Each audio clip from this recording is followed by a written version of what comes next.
विदेशी दामाद का पहला दिन। सुधीर और संतोष की बुआ रजनी का सुधाकर को फोन आता है। हेलो। अरे दीदी प्रणाम, कैसी हो आप? तीर्थ यात्रा से कब आई? अरे सुधाकर मैं ठीक हूँ, वो सब छोड़ो। हमारी बिट्टी है ना, मेरी बेटी। क्या दीदी आप भी, हमारी बिटिया बड़ी हो गई है, उसका इतना अच्छा नाम है सुहानी, लेकिन नहीं, आप आज भी उसे बिट्टी बिट्टी करके ही बुलाती हो। उसका क्या?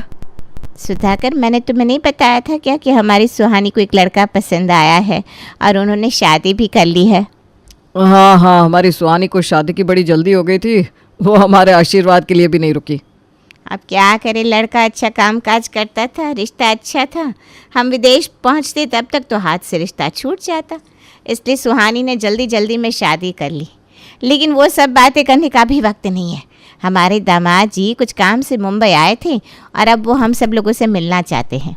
मैं पिछले 2 महीनों से तीर्थ यात्रा पर थी, पता नहीं मेरे घर का क्या हाल हुआ होगा। और वो ना अभी 1 घंटे में आ रहे हैं, इसलिए मैंने उन्हें तुम्हारे घर का पता दिया है। थोड़ी देर में वो पहुंचती होंगे। उनका ना जंगी स्वागत करो। अभी कुछ देर में मैं भी पहुंचती हूँ वहाँ। लेकिन देखो, विदेशी दामाद हमारे घर पहली बार आ रहा है, उनके स्वागत में एक आने की भी कसर नहीं रहनी चाहिए। हमारी इज्जत का सवाल है भाई, जितना चाहिए उतना खर्चा करो। लेकिन आज तक किसी भी दामाद का इस तरह का स्वागत नहीं हुआ होगा। ऐसा स्वागत हमारे दामाद का होना चाहिए। अरे दीदी आप चिंता ना करो, आप क्या पूरे मोहल्ले वाले देखते रह जाएंगे, ऐसा स्वागत करेंगे हम हमारे दामाद का। आप बिल्कुल निश्चिंत हो जाइए और आराम से यहाँ आइए, तब तक हम सारी तैयारियाँ कर लेते हैं। आखिरकार हमारे गांव में पहली बार विदेशी दामाद आ रहा है भाई। ऐसा नज़ारा होगा ना स्वागत का कि दामाद फिर से विदेश जाना ही भूल जाएगा। अरे अरे ऐसा कुछ मत करो, सुहानी अभी भी विदेश में ही है, दामाद को यहाँ रख कर क्या करेंगे? अरे दीदी मैं तो मजाक कर रहा था, मेरा मतलब है कि हम अच्छे से स्वागत करेंगे, हमारे दामाद जी खुश हो जाएंगे। आप भी जल्दी आ जाइए। रजनी से बात होने के बाद सुधाकर काफ़ी खुश हो जाता है। अरे बैठे क्या हो सब लोग, उठो जल्दी। देखो उस कोने में कितनी गंदगी फैली हुई है, घर की दीवारों पर कितने कीड़े मकोड़े हैं। जल्दी जल्दी घर की साफ सफाई करना शुरू कर दो। 1 घंटा, सिर्फ 1 घंटा है हमारे पास, 1 घंटे में वो आ जाएंगे। क्या हो गया पापा आपको अचानक? अभी तो आराम से कमरे में बैठकर नाश्ता कर रहे थे, अचानक से आपको हमारा घर इतना गंदा क्यों लगने लगा? और किसके लिए 1 घंटा? कौन आएगा 1 घंटे में? भैया आप इतने उतावले हो रहे हो जैसे कोई प्राइम मिनिस्टर या होम मिनिस्टर आ रहे हैं। ऐसा ही कुछ समझ लो भाई, या फिर उससे भी खास मेहमान आ रहे हैं। रजनी दीदी की बेटी बिट्टी, मेरा मतलब है कि हमारी सुहानी दीदी ने बताया था कि सुहानी ने विदेशी लड़के से शादी कर ली है। हाँ वो तो पता है। तो सुहानी का विदेशी पति मतलब कि हमारा विदेशी दामाद आ रहा है। अरे बेवकूफ़ो, बैठे क्या हो, जल्दी जल्दी हाथ चलाओ, हमें विदेशी दामाद का जंगी स्वागत करना है। देखो मैंने दीदी को ज़बान दी है, स्वागत में कोई कमी नहीं रहेगी। और आखिरकार सुहानी के ससुराल में सुहानी के मायके का इज्जत का सवाल है भाई, मतलब रजनी दीदी के इज्जत का सवाल है। और रजनी दीदी की इज्जत मतलब हमारी इज्जत। हमारा विदेशी दामाद खुश हो जाना चाहिए, बस फिर चाहे कितना भी खर्चा क्यों ना हो जाए। सुधाकर सबको बता ही रहा था कि विदेशी दामाद उनके घर आ रहा है। तभी सुधाकर की पत्नी स्मिता खुशी से झूम उठती है और घर के दरवाजे से बाहर जाने लगती है। उसे देखते हुए सुधाकर कहता है, अरे सुधीर की माँ, घर में मेहमान आ रहे हैं, मैं सबको बोल रहा हूँ कि हमें घर साफ करना है, सजावट करनी है, और आप बाहर जा रही हो। अरे मैं मोहल्ले में जा रही हूँ, अब मैं मोहल्ले में जाकर हर किसी को बोलूँगी हमारे घर पर दामाद आ रहे हैं। और सिर्फ दामाद नहीं, NRI विदेशी दामाद आ रहा है। वो हमारी पड़ोसन शर्मा हमारे सामने कितना गुणगान गाती है उसके उस गवर्नमेंट जॉब वाले दामाद का। ज़रा उन्हें भी तो पता चले हमारा दामाद कौन है और कहाँ से आ रहा है। फिर देखो कैसे मोहल्ले वाले हमारे दामाद से मिलने के लिए गर्दी करेंगे। उतनी ही हमें मोहल्ले वालों की मदद मिल जाएगी 1 घंटे में घर साफ सुथरा करने में। ठीक है जाओ, लेकिन जल्दी से वापस आना, नहीं तो मोहल्ले वालों को मदद के लिए बुलाने के चक्कर में तुम खुद हमें मदद करना भूल जाओगी। स्मिता मोहल्ले के लोगों को इकट्ठा करने चली जाती है। इधर सुधाकर हर किसी को काम सौंपने लगता है। मुझे तो समझ में नहीं आ रहा हम शुरुआत कहाँ से करें। इतना बड़ा घर है हमारा, कई दिन हो गए हमने सफाई नहीं की, पता नहीं 1 घंटे में क्या और कैसे होगा। मैं तो हमारे विदेशी दामाद को देखने के लिए बड़ी एक्साइटेड हूँ, न जाने कितना सुंदर होगा। संतोष के पापा विदेशी दामाद बहुत ज़्यादा गोरा होगा, बड़े महल में रहता होगा, अच्छे अच्छे पकवान खाता होगा। ओह माय गॉड, विदेशी दामाद के आने की खबर से ही मेरा दिमाग ना पागल हो गया है। पता नहीं उसे देखने के बाद मेरा क्या हाल होगा। और सपनों की महारानी, सपनों से बाहर आओ। अगर विदेशी दामाद को देखना है, उससे बातें करनी है, तो पहले उसका स्वागत तो करना होगा। और स्वागत के लिए स्वागत की तैयारियाँ। नहीं तो हमारा विदेशी दामाद हमारे घर का हाल देखकर दरवाजे से ही भाग जाएगा। जब देखो तुम मुझे ताने मारते रहते हो, मेरी क्या गलती है अब? मैं हूँ दामाद से मिलने के लिए एक्साइटेड तो हूँ। मैंने किसी भी विदेशी को आज तक असल में देखा नहीं, बस फिल्मों में ही देखा है। तुम तो ऐसे कह रही हो जैसा हमारा रोज का उठना बैठना होता है ना विदेशी लोगों के साथ। तुम दोनों को कुछ अक्ल है कि नहीं? ना वक्त देखते हो ना जगह, जब देखो तब बस झगड़ा ही करते रहते हो। मैं कहा राधिका मुझसे झगड़ा करती है। देखो भाई साहब, उल्टा चोर कोतवाल को डांटे। तुम चोर किसे कह रही हो मुझे? अरे चुप हो जाओ तुम दोनों, ये बक बक बंद करो। मनोहर, तुम गेस्ट रूम का देखो। अगर हमारे दामाद जी आराम करना चाहे तो गेस्ट रूम साफ सुथरा होना चाहिए। उस रूम के पर्दे चादरें सब कुछ बदल दो, और हाँ, साथ में पूरे घर के पर्दे बदल दो। राधिका, तुम पूरे घर में झाड़ू पोछा लगाओ। सुधीर, तुम हमारा आंगन साफ करो। संतोष, तुम घर में जो मकड़ी के जाले लगे हैं ना वो सब साफ करो। और सुधीर, तुम्हारी माँ कहाँ है? ये औरत बिना जहाँ जाए वहाँ गप्पे लड़ाने बैठ जाती है। सिर्फ 1 घंटा है और 1000 काम है। सुधीर, तुम वो सब छोड़ो, जाकर पहले अपनी माँ को बुलाओ। पता नहीं विदेशी दामाद के स्वागत की तैयारियां हम 1 घंटे में कर भी पाएंगे कि नहीं। भाई साहब आप शांति रखिए, हम सब मिलकर सारे काम कर लेंगे। मैं क्या कहता हूँ, पहले कुछ ठंडा मंगवाए। अरे हाँ, मैं तो भूल ही गया। पता नहीं दामाद जी को क्या क्या पसंद होगा। अब पहले घर साफ कर लेते हैं, बाद में होटल में जितनी सारी चीज़ें हैं ना वो सब मंगवा लेते हैं। मैं रजनी दीदी से जल्दी जल्दी में पूछना ही भूल गया कि विदेशी दामाद को क्या पसंद है। भाई साहब ठंडा दामाद की पसंद का क्यों मंगवाना है?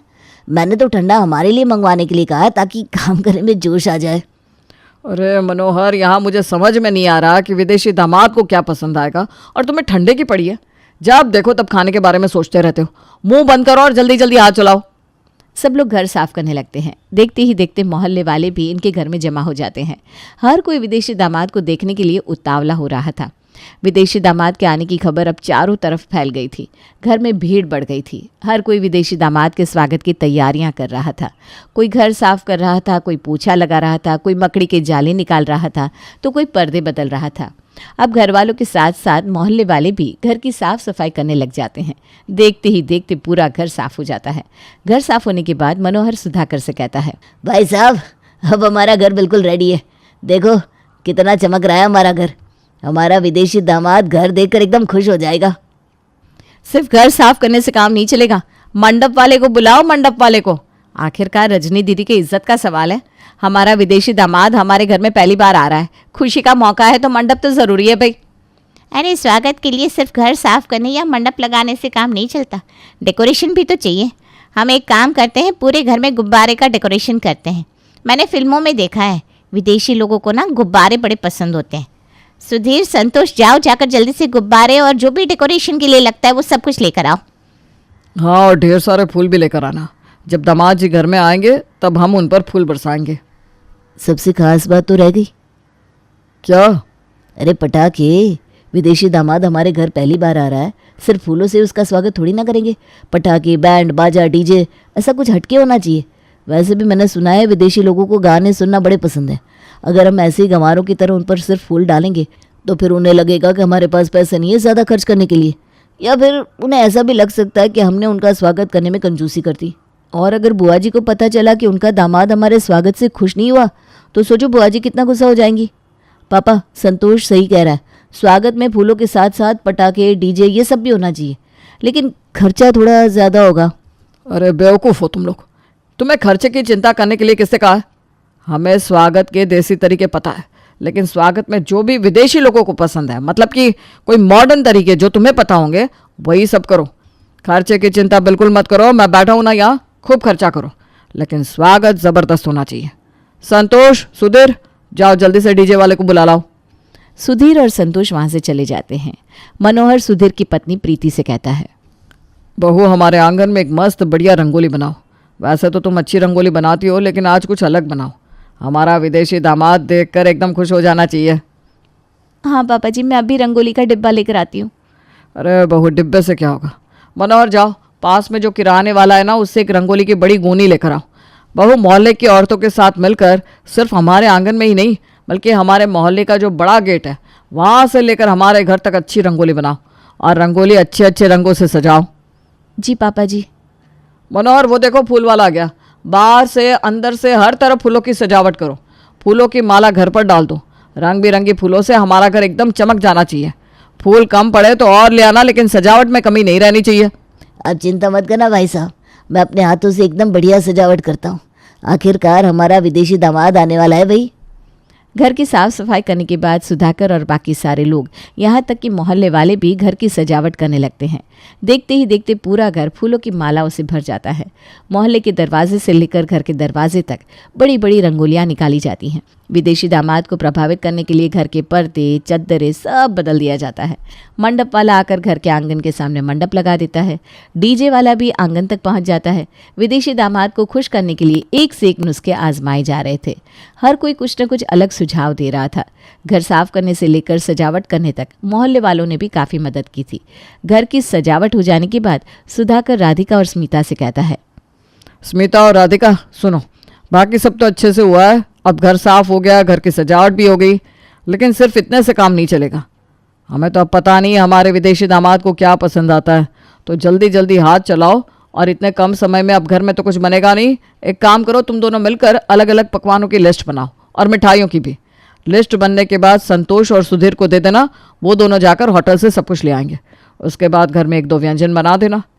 सोचो अगर हमारे विदेशी दामाद को पता चल गया कि ये सब हमने होटल से मंगवाया है और उन्होंने घर का कुछ खाने की जिद कर ली, तो इतना सब कुछ करने के बाद छोटी सी चीज़ में हमसे गलती नहीं होनी चाहिए।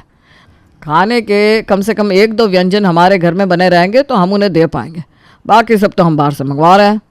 भाई साहब, आप जो कह रहे हैं वो ठीक है, लेकिन मैं क्या कहती हूँ, हम सिर्फ मीठे व्यंजन ही बाहर से मंगाते हैं। हम दोनों हैं ना, अब मोहल्ले की औरतें भी तो मदद कर रही हैं। हम सब मिलकर खाना घर में ही बनाते हैं। बाहर से मंगाए तो उस खाने में इतना स्वाद थोड़ी ना होगा। घर का खाना होता है। ठीक है भाई, तुम्हें जो अच्छा लगे वो सब कुछ कर देना, चाहे जैसे भी हो, बस हमारा विदेशी दामाद खुश होना चाहिए। मैं नहीं चाहता कि उसके स्वागत में कुछ कमी रह जाए। राधिका और स्मिता मोहल्ले की सारी औरतों के साथ मिलकर खाना बनाने लगती हैं। सुधीर और संतोष बाहर जाकर मीठे व्यंजन होटल से ले आते हैं। देखते ही देखते विदेशी दामाद के स्वागत की सारी तैयारियां हो जाती हैं। सारी औरतें मिलकर विदेशी दामाद के लिए एक से बढ़िया एक पकवान बनाती हैं।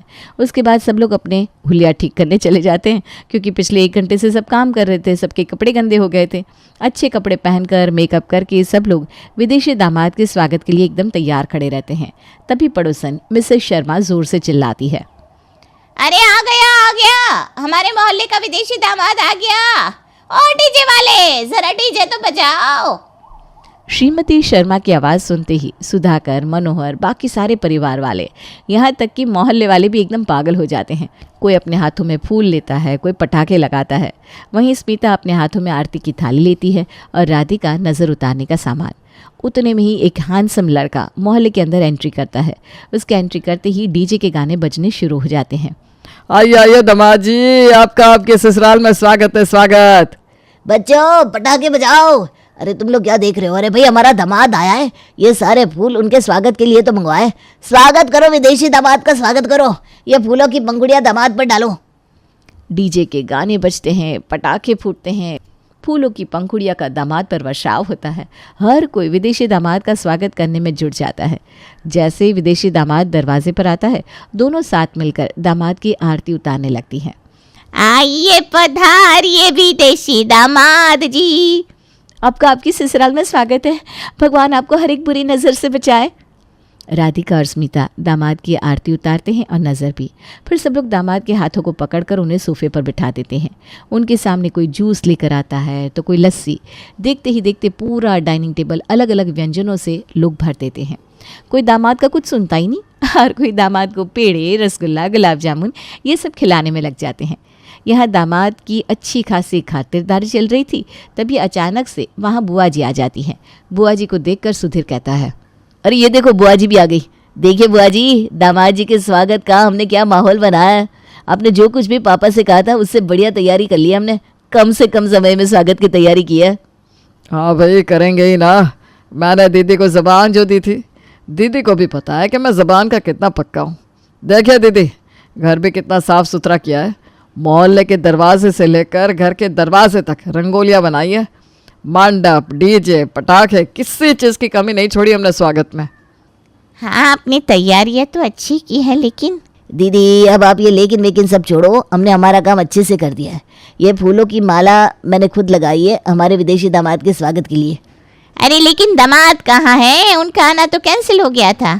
उन्हें कुछ अर्जेंट काम आ गया था। उन्होंने मुझे फ़ोन करके बताया, लेकिन मेरे फ़ोन की बैटरी चली गई थी तो मैं तुम्हें बता नहीं पाई। वो आज नहीं कल आने वाले हैं। ये कैसा मजाक है दीदी? आप कह रही हो कि दामाद जी का आना कैंसिल हो गया था, लेकिन ये देखो हमारे विदेशी दामाद जी हमारे घर के सोफे पर बैठे हैं। वो देखो। सोफे पर बैठे हुए लड़के को रजनी गौर से देखती है और उसके सामने जाकर खड़ी हो जाती है। अरे ये कौन है? अरे दीदी, अपने दामाद का चेहरा आप खुद भूल गई। यही तो है हमारे विदेशी दामाद जी। नहीं नहीं, ये हमारे विदेशी दामाद जी नहीं, ये तो कोई और है। ये दामाद जी नहीं है तो फिर कौन है? अरे मैं रवि, टीवी रिपेयरिंग वाला। कल मुझे यहाँ से फ़ोन आया था कि आपका टीवी खराब हो गया है, वही देखने आया हूँ। जब ये लोग तुम्हारा दामाद समझकर स्वागत कर रहे थे तब तुमने ये बात क्यों नहीं बोली? तुम्हारे मुंह में शब्द अटक गए थे क्या? अरे आंटी, मुंह में शब्द नहीं लेकिन रसगुल्ले अटक गए थे। जब मैं यहाँ आया तो ज़ोर ज़ोर से डीजे के गाने बजाने शुरू हो गए। इन लोगों ने मेरी एक बात नहीं सुनी। घर में आते ही मेरे मुंह में रसगुल्ले, गुलाब जामुन सब डाल दिया और मेरा मुंह बंद कर दिया। फिर बताओ आंटी जी, मैं कैसे बताता इन लोगों को? हे भगवान, ये लड़का हमारा दामाद नहीं है तो फिर इस विदेशी दामाद को खुश करने के चक्कर में की हुई हमारी सारी मेहनत पानी में चली गई। और मेरा विदेशी दामाद से मिलने का सपना भी चूर चूर हो गया। अरे ऐसे कैसे सपना चूर हो गया? हमारे विदेशी दामाद जी आ तो रहे ना कल, और ये बात पक्की है। मतलब कल फिर से तैयारियां करनी होगी उनके स्वागत की। हाँ, ये भी कोई पूछने की बात है क्या? सुधाकर अपने सर पर हाथ मार लेता है और बाकी सारे लोग हंसने लगते हैं।